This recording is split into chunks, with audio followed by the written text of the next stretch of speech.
Welcome back to another technical video. Today we're going to be going through your question, answering it, and hopefully finding that solution for you.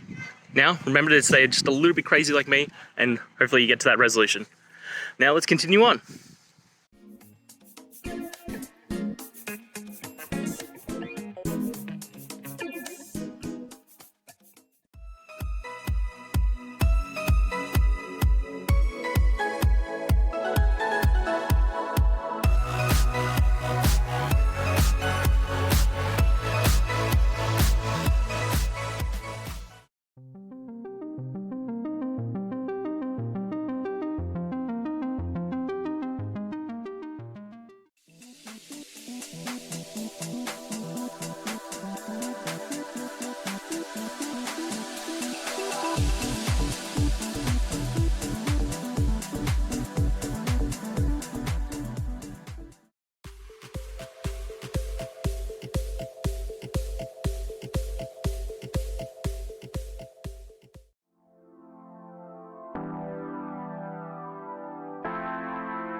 And that's it, guys.